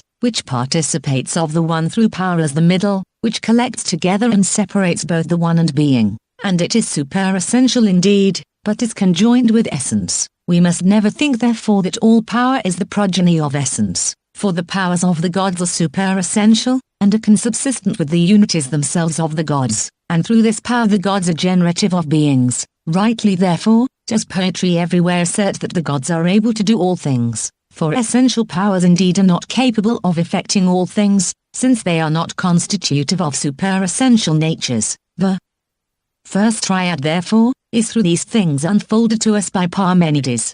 Chapter Xxvi. But immediately after this, the second triad is allotted a progression, which Parmenides characterizes by intelligible wholeness, as we have shown in the Successor, for the first triad being uniform, and possessing all things intelligibly and occultly, viz. Hypaxis, power and being, so that power which is the cause of division, subsisting between the one and being, is concealed, and becomes apparent through the communion of the extremes with each other. The second triad proceeds, being characterized by the first intelligible power, and having the monads in itself distinguished from each other, for all things being united and without distinction in the first triad, distinction and separation shine forth in this triad, being also in power more divided from each other, and that which consists of these is no longer one being, or being characterized by the one, but is a whole, so that it has the one and being in itself as parts. For above indeed, i.e. in the first triad, all things are prior to parts and wholeness, but in this triad there are both parts and a whole. Power unfolding itself into light, for as there is separation here, there are parts and the whole consisting of these. The second triad therefore is called intelligible wholeness, but the parts of it, the one and being, I call the extremes, and power being here the middle, connects the one and being, and does not cause them to be one, in the same manner as in the first triad, since also it is the middle of both. Through its communion indeed with being, it renders the one being, but through its communion with the one, it perfectly causes being to be one, and thus the one being consists of two parts, viz. Of being which is characterized by the one, and of the one which is characterized by being, as Parmenides himself says. He begins therefore to speak about this triad as follows. Again therefore, let us say if the one is what will happen, consider then if it is not necessary that this hypothesis should signify the one to be a thing of such a kind as to have parts, but he ends in the following words, that which is one therefore is a whole, and has a part. Through these things therefore Parmenides defines the second order of intelligibles to be a wholeness, for as existence is derived to all things from the first triad, so whole from the second, and an all-perfect division from the third. This however will be considered by us hereafter. Wholeness therefore is triple, being either prior to parts, or consisting of parts, or subsisting in a part, according to the doctrine of Plato. For in the Politicus indeed, he calls genus a whole, but species a part, not that genus derives its completion from species, but exists prior to it, and in the Timaeus he says that the world is a whole of wholes, and all the world indeed derives its completion from parts that are wholes, but each of the parts is a whole, not as the universe is, but partially. Wholeness therefore, being triple as we have said, according to Plato, the unity, and the intelligible and occult cause of these is now delivered, unically comprehending and constituting three wholenesses, according to the hypaxis indeed of itself, the wholeness prior to parts, but according to its power, the wholeness which is from parts, and according to its being the wholeness which is in a part. For the one is prior to all multitude, but power communicates in a certain respect with both the extremes, and comprehends in itself the peculiarities of them, and being in a certain respect participates of the one. Hence the first of the wholenesses, or that which is prior to parts, is derived from a unical hypaxis, for it is a monad, and is itself constitutive of parts, and of the multitude which is in them. But the second wholeness is from power, for it derives its completion from parts, just as in the power which is collective of the one and being, the extremes in a certain respect shine forth to the view. And the third wholeness is from being, for being is a part, and is the progeny both of power and the one. 44, and possesses each of these partially. After the intelligible therefore, three wholenesses are divided according to the different orders of beings, but the intelligible wholeness comprehends the three unically, and is the intelligibly connective monad of this triad, every way extending the powers of itself from the middle of the intelligible and occult order. Chapter Xxvi. Immediately after this triad we may see another proceeding, in which all intelligible multitude shines forth, and which Parmenides indeed constitutes a wholeness, but a wholeness consisting of many parts, for after the occult union of the first triad, and the dyadic separation of the second, the progression of the third is generated, which has indeed its subsistence from parts, but the parts are many, with the multitude of which the triad prior to it is parturient. For in this triad there is our unity, and power, and being, but the one is multiplied, and also being in power, and thus all the triad indeed is a wholeness, but each of its extremes, viz. The one and being, as it is multitude conjoined through collective power, is again divided and multiplied. For this power conjoining unical multitude to the multitude of beings, of some of these it causes each through progression to be being characterized by the one, but of others each according to participation to be the one characterized by being. For here indeed there are two parts of the wholeness, the one and being, but the one participates of being, for it is conjoined with it, and being participates of the one of being therefore, is again divided, so that the one and being generate a second unity conjoined with the part of being, but being participating of the one, is again separated into being in the one, for it generates a more partial being suspended from a more partial unity, and being consists of more partial deified beings, and is a more specific monad. The cause however of this progression is power.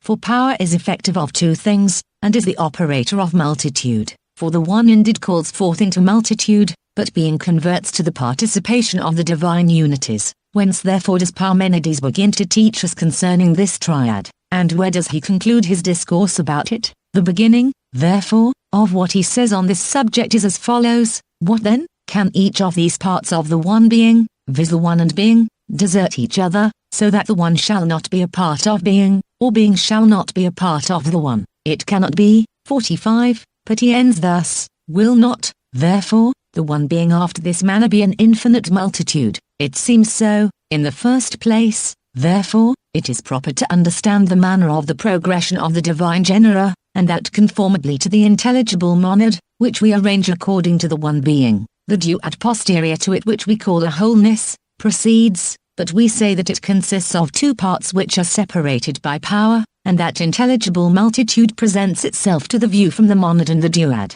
For when all things are said to be parts of the one being, viz. Secondary things, and such as become apparent through the separating cause of power, then Parmenides delivers the union which pervades from the monad to the third triad. But when power separating and conjoining the unities and beings, gives completion to multitude, then the participation of the duad becomes perfectly apparent, as I think Parmenides demonstrates when he says, so that it is necessary two things should always be generated, and that there should never be one thing only. This triad, therefore, proceeds according to both the pre-existent triads, flowing according to the oracle, and proceeding to all intelligible multitude, for infinite multitude is indicative of this flux, and of the incomprehensible nature of power. Hence, in the first place, I have said that the hypostasis of this triad is through these things demonstrated to be suspended from the triads prior to it, and in the next place, I say, that this triad, according to Parmenides,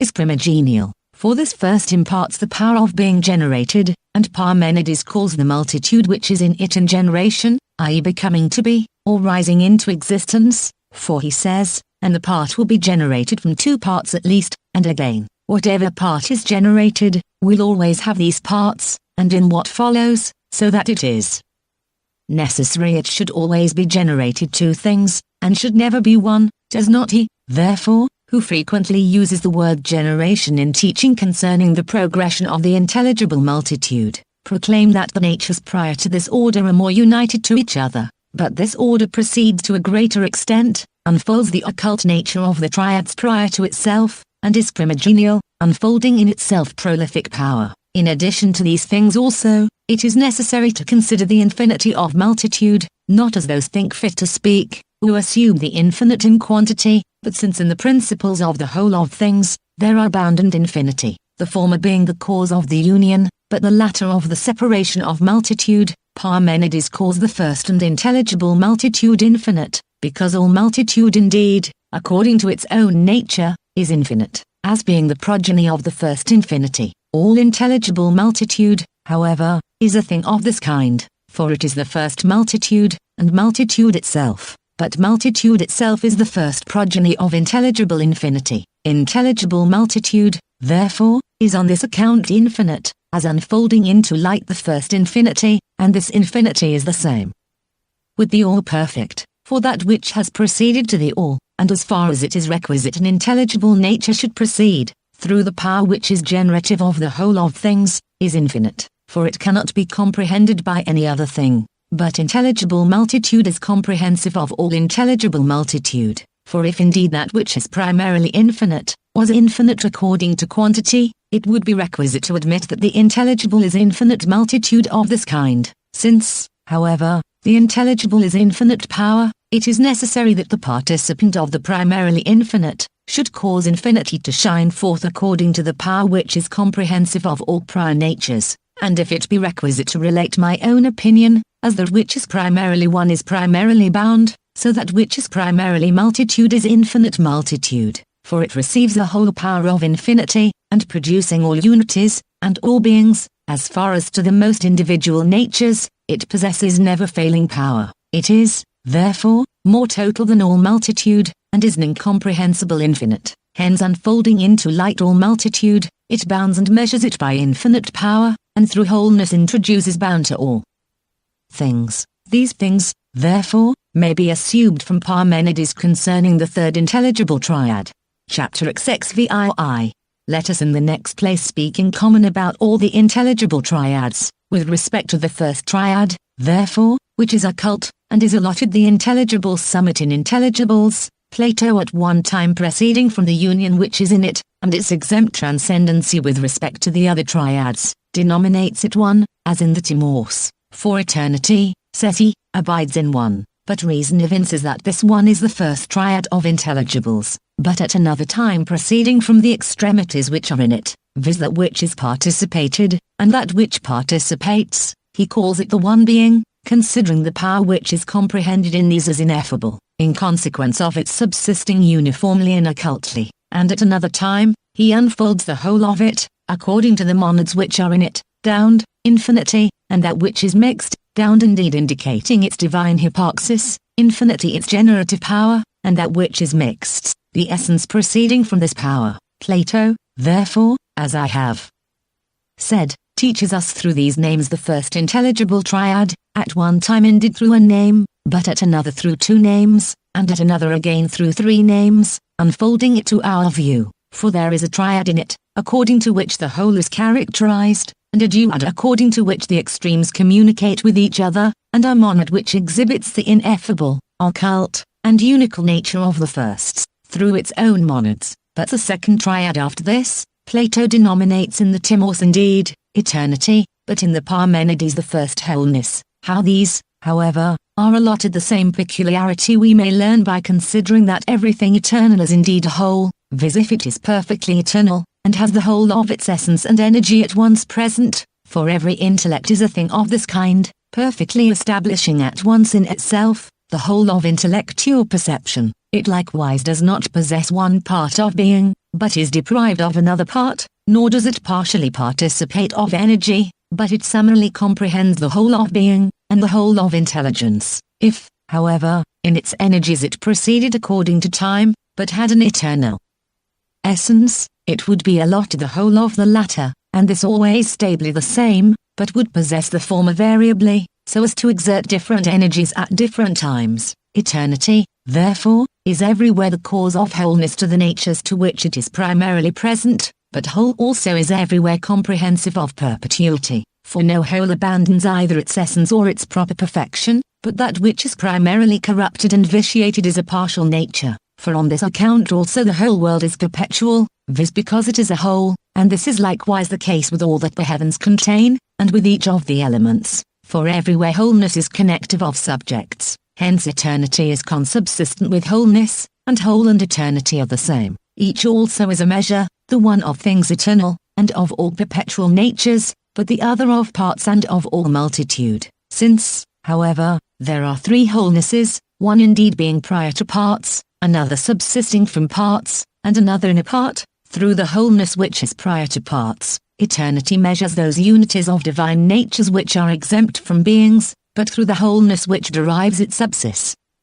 Tense from parts, it measures the unities that are coordinate with beings, and through the wholeness which is in a part, it measures all beings and whole essences. For these wholenesses being parts of the divine unities, they possess partably what pre-exists unically in the unities, and, moreover, eternity is nothing else than the ever shining forth from the unity which is connected with being, but whole consists of two parts, viz. Of the one and being, power existing as the collector of the parts. According to both these conceptions, therefore, the duad pertaining to the middle intelligible triad, unfolds the uniform and occult hypostasis of the first triad. Moreover, in the Timos, Plato calls the third triad of intelligibles, animal itself, intelligible, all perfect, and only begotten. But in the Parmenides he denominates it infinite multitude, and a wholeness comprehensive of many parts, and in the Sophista he perpetually calls it the intelligible distributed into many beings. All these assertions, therefore, are the progeny of one science, and tend to one intelligible truth. For when Timos calls this triad intelligible animal, he also asserts it to be all perfect, and comprehensive of intelligible animals as its parts, both according to one and according to parts. Hence animal itself is according to this a whole, comprehensive of intelligible animals as its parts, and Parmenides, when he shows that the one being is all perfect multitude, demonstrates that it is consubsistent with this order, for the infinite will be all-powerful and all-perfect, as we have before observed, comprehending in itself an intelligible multitude of parts, which also it generates, some of these being more total, but others more partial, and as Timos says, both according to one, and according to genera. Farther still, as he calls animal itself eternal and only begotten, so Parmenides first attributes the ever and to be generated, to infinite multitude, when he says, and thus, according to the same reasoning, whatever part is generated will always possess these two parts, for the one will always contain being, and being the one, so that two things will necessarily always be generated, and no part will ever be one who, therefore, so clearly reminds us of eternal animal, and the primogenial triad, as Parmenides, first assuming in this order generation and the ever, and so continually using each of these, the same thing, therefore, is both an all perfect animal, and all-powerful intelligible multitude, for the first infinity being power, and every intelligible subsisting according to it, and receiving from it a division into parts, I think it proper to call it all-powerful, thus avoiding the appellation of the infinite, which disturbed the multitude. That, however, which in these things is both difficult to understand, and for which Plato especially deserves to be admired, we must not omit, but demonstrate to the genuine lovers of truth. For intelligible animal comprehends four intelligible ideas, according to which it not only constitutes the genera of gods, but also the more excellent kind of beings after the gods, and also mortal animals themselves. For generating it extends the idea of air-wandering, the idea of aquatic, and the idea of terrestrial animals, from the gods as far as to mortal animals, since animal itself, therefore, comprehends four ideas, and through the same paradigms produces totally divine, demoniacal and mortal animals. This deservedly produces a doubt in those who love the contemplation of truth, how, the causes being the same, and the same primary paradigms pre-existing, some of the natures which are constituted are gods, others demons, and others mortal animals. 4. All these being generated with reference to one form, how is it possible they should not have the same form on nature, since it is requisite that one idea should everywhere be generative of things that have a similar form? For on this account we admit the hypothesis of ideas, in order that the intelligible genus of gods may possess and contain prior to multitude monads productive of similar natures. This doubt, 46, therefore, being so difficult, someone may solve it logically by saying, that all things which subsist according to one form are not synonymous, and that they do not similarly participate of their common cause, but some things primarily, and others ultimately, for each form is the leader of a certain series, beginning supernally, and subsiding as far as to the last of things. For according to the oracle, all things begin supernally to extend their admirable rays to the downward place. Hence it will not be wonderful that the same idea should pre-exist as the cause of gods, demons, and mortal animals, producing all things totally, and delivering the more partial separation of things to the demiurgic order, in the same manner as this order delivers the production of individuals to the junior gods, for intelligibles are the causes of whole series, but intellectuals of divisions according to common genera. Supermundane forms are the causes of specific differences, but mundane of things which are now individuals, for they are causes which are moved, and are the leaders of mutation to their progeny. If however it be requisite to survey the thing itself by itself, and how one intelligible form is the cause, 47 of gods, and demons and mortals, Parmenides alone is able to satisfy us about the parts which are contained in the intelligible multitude, for he characterizes some things according to being, but others according to the one, for the one being, indeed, is absorbed by the one, but being which is one is rather absorbed by being, and the one being, and being which is one, contain in themselves each of the intelligible animals, according to the one being. Therefore, Parmenides constitutes the divine genera, together with an appropriate peculiarity, but according to being which is one, he constitutes the genera posterior to the gods, and according to the one being indeed of being which is one, he constitutes the genera of demons, but according to being which is one, the mortal genera, and again, according to the one being of the one being, he constitutes the first and highest genera of the gods, but according to the being which is one of it, the second genera, and which have an angelic order, and thus all things are full of gods, angels, demons, animals, and mortal natures, and you see how the medium is preserved of the more excellent genera, for being which is one is the angelic boundary of the one being which produces the gods, but the one being is the demoniacal summit of being which is one, and which adorns secondary natures. As to the unions, however, of secondary natures, it is not manifest that they are proximate to multitude, and to the progression of the natures placed above them, nor must you wonder if being which is one is the cause of angels, but the one being of demons, for in one place, being which is one is a part of the one being, but in another the one being is a part of being which is one, and here, indeed, the union is essential, but their essence has the form of the one, for the summit of being which is one is a thing of this kind. Deservedly, therefore, is intelligible multitude all-powerful, and intelligible animal all-perfect, as being at once the cause of all things, and this as far as to the last of things, Plato all but exclaiming, in the words of the Chaldean oracle, thence a fiery whirlwind sweeping along, obscures the flower of fire, leaping at the same time into the cavities of the worlds, for the divine unities proceeding gradually, generate the multitude of all mundane natures. This triad, therefore, is the fountain and cause of all things, and from it all the life, and all the progression of the gods, and the genera superior to us, and of mortal animals subsists, for it produces totally and uniformly all things, and binds to itself the whole principles of the divisible rivers of vivification, and the production of forms. Chapter Xxviii. Again, therefore, let us recur from the divided theory of intelligibles to the all-perfect and one science of them, and let us say to ourselves, that this intelligible genus of the gods is uniquely exempt from all the other divine orders, and is neither called intelligible as known by a partial intellect, nor as comprehended by intelligence in conjunction with reason, nor yet as pre-existing in all perfect intellect, for it transcends both total and partial intelligibles, and exists prior to all intellectual objects, being an imparticipable and divine intelligible. Hence, also, it is allotted the same transcendency with respect to all the intelligible orders, as the one with respect to every genus of the gods, for this intelligible is imparticipable, and supernally fills the divine and intellectual orders, for if every intellect is intelligible to itself, it possesses this property through the intelligible gods, for plenitude is derived to all things from thence, and thus the intelligible is at the same time exempt from intellect, existing itself by itself, and at the same time the intelligible is not external to intellect,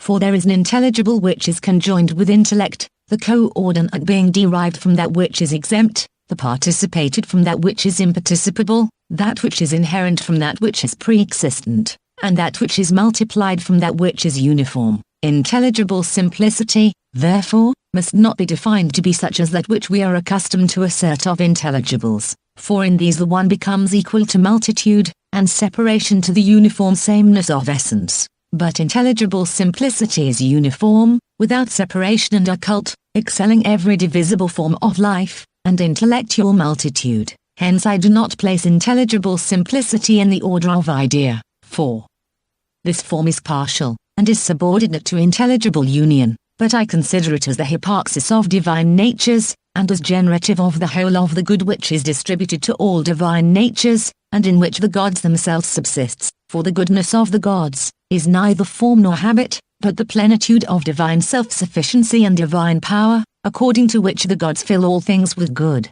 in a much greater degree, therefore, are the intelligible gods, because they are united to the good, wholly full of superessential goodness, and being established in this, they contain in it the supreme hyparxis of themselves. Very properly, therefore, do we say that the intelligible gods unfold the ineffable principle of all things, and his admirable transcendency and union, subsisting themselves indeed occultly, but comprehending multitude uniformly and unically, reigning over the whole of things exemptly, and being uncoordinated with all the other gods, for as the good illuminates all things with superessential light, and exhibits the gods who are the fathers of all things, so likewise the intelligible genus of gods, according to a similitude to the good, imparts from itself to all the secondary gods, intelligible plenitude. Hence, according to each distribution of the gods, there is an appropriate intelligible multitude, just as a monad analogous to the good exists prior to each of the divine orders, and this monad indeed is the preexistent leader of union to secondary natures, but intelligible multitude is the preexistent source of beauty, self-sufficiency, power, essence, and all intelligible goods, for the gods antecedently and intelligibly comprehend all intellectual natures, and contain in themselves all, 48, things according to supreme union. Footnotes 1, 4. Έπιαν. It is necessary to read. Έτη 2. 4. Αναλυσεώς. It is necessary to read. Αναλογιάς 3. 4. Εν. It is necessary to read. Ον 4. 4. Παροντός. It appears requisite to read. Παραγόντος 5. Here also 4. Εν. It is necessary to read. Ον 6. 4. Ανομοιών. It is necessary to read. Ομοιών 7 όντως. Is omitted in the original 8, instead of. Τα μεν γαρ πλειώνων επιά, και των πάντων αιτίων κατά την δύναμεν των προ. Αυτών ποικιλότερων κατά την ουσιαν εστίν. It is necessary to read. Τα μεν γαρ πλειώνων επιά, και των πάντων αιτίων κατά δύναμιν μιμούνται, τα δε των ελασσόνων των προ αυτών ποικιλότερα κατά την ουσιαν εστίν 9. 4. Αυτό είδεσιν. It is requisite to read. Αυγό είδεσιν 10. In the original here, about a line and a half is so defective, that not being able to supply the deficiency, I have not attempted to translate it 11, instead of. Ζωής. Here it is necessary to read. Ψυχής 12. 4. Εντονής. It is necessary to read. Εντονής 13. 4. Αυτής. Read. Αυτής 14. 4. Αιτιών. It is necessary to read. Έτιας 15. 4. Τινός. It is necessary to read. Τίνες 16. 4. Εξηρείται. It is necessary to read. Εξηρτείται 17. Here also it is necessary for. Εξηρείται. To read. Εξηρτείται 18 μενήν. Is omitted in the original 19. 4. Εσχατών. It is necessary to read. Εσχατός. 20. The word. Γεννητικής. Is omitted in the original 21. Τριτών. Is omitted in the original 22. 4. Πληθός. In the original it is necessary to read. Είδος 23. The punctuation in the latter part of this sentence in the original is erroneous, for instead of. Και την ενεκίν του πλήθους οδύνα δύναμες γενομένη, το πλήθος απικάσατο. It should be. Και την ενεκίν του πλήθους οδύνα δύναμη γενομένη το πλήθος, απικάσατο 24. 4. Πρώτου. Here, it is necessary to read. Εσχατού. For in this place, Proclus is speaking of body 25. 4. Αλογών. It is necessary to read. Αναλογών 26. The words. Τον μετά. In the original immediately before. Το νοητών θεών γενός. Are to be rejected as superfluous 27. Εκφαινή. Is omitted in the original 28. 4. Εκκινής. It is necessary to read. Εκκινής 29. Viz intelligible life, or life itself, or the first life. 30. 4. Φεύερ. It is necessary to read. Θεδόνη 31. It is here necessary to supply. Άλλουδε κατά των νουν των νοητών 32 ο χρονός.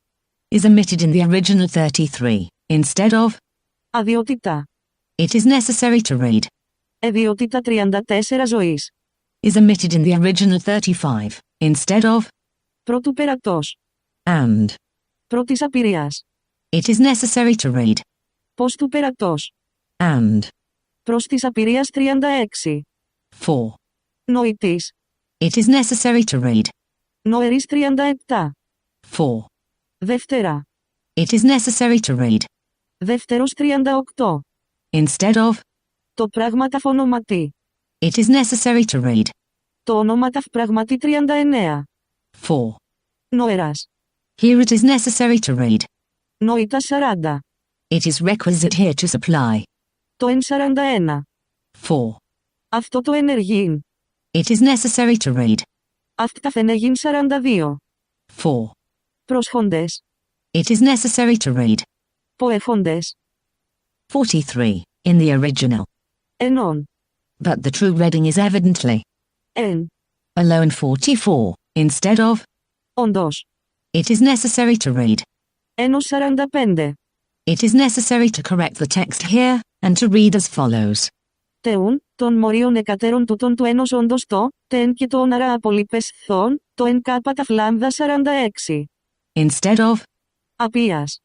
It is necessary to read. Απιά 47. It seems requisite to supply the word. Αιτιών. After the words. Το εννοητόν είδος 48. Instead of. Τα κάπα αλφα θήτα ενωσίν.